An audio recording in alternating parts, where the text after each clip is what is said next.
ওয়াকফ আইন বিরোধী আন্দোলনের নামে মুর্শিদাবাদের বিভিন্ন এলাকায় অব্যাহত তাণ্ডব। শনিবার রাতে ধুলিয়ানে বিএসএফকে লক্ষ্য করে ইট বৃষ্টি হয়। পাল্টা প্রতিরোধে গুলিবিদ্ধ এক। পিঠে গুলি লাগা ওই যুবকের চিকিৎসা চলছে বহরমপুরে মুর্শিদাবাদ মেডিকেল কলেজ হাসপাতালে। রবিবারও উত্তপ্ত সুতি, শামশেরগঞ্জ, ধুলিয়ান, লালগোলার মতো একাধিক এলাকা। প্রাণভয়ে গ্রাম ছেড়ে পালাচ্ছেন দলে দলে মানুষ।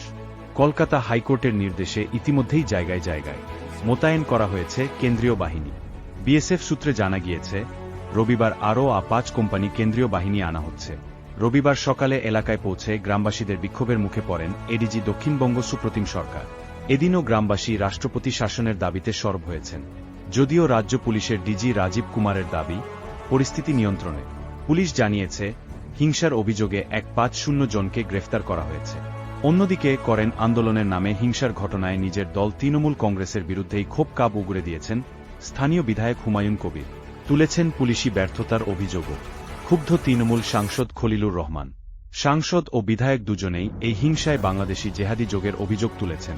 শনিবার সন্ধ্যাতেই মুর্শিদাবাদের উপদ্রুত এলাকায় পৌঁছন রাজ্য পুলিশের ডিজি রাজীব কুমার। তিনি জানান, সুতি ও শামশেরগঞ্জ ও রঘুনাথগঞ্জের একাধিক জায়গায় মোতায়েন রয়েছে পুলিশ বাহিনী। অন্যদিকে পরিস্থিতি সরেজমিনে খতিয়ে দেখতে শামশেরগঞ্জে পৌঁছন বিএসএফের দক্ষিণবঙ্গ ফ্রন্টিয়ারের ইন্সপেক্টর জেনারেল করণী সিং শেখাওয়াত। যে এলাকায় বিএসএফকে গুলি চালাতে হয়েছে এবং বিএসএফের গাড়ি আক্রান্ত হয়েছে, সেই এলাকাসহ বিভিন্ন এলাকার আইনশৃঙ্খলা পরিস্থিতি খতিয়ে দেখেন দক্ষিণবঙ্গ ফ্রন্টিয়ারের আইজি। শামশেরগঞ্জ থেকেই করণী সিং শেখাওয়াত বলেন, যতদিন পুলিশ চাইবে ততদিনই এই বিএসএফ এই এলাকায় মোতায়েন থাকবে। জওয়ানদের সব দিক থেকে সতর্ক থাকতে নির্দেশ দেওয়া হয়েছে।